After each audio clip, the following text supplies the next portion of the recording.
কি দেখছে ভাই নিজে গেছি হ্যাঁ কাতল মাছ খুব ঝাপ দেয়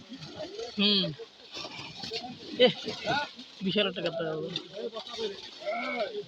উগলে তাও বলে দাম হয় না ওগুলো কে ছোট উগলে ফুলে ছোট ওই কাতল গুলে ও খাওয়া লাগবে 5 কেজি যেটা গেল ওটা তো 5 কেজি হবে মানে যেটা একটা লাফিং মানে কাতল আর গেলাস 5 কেজি নিচে দাম নাই মানে জ্বালা মনে করে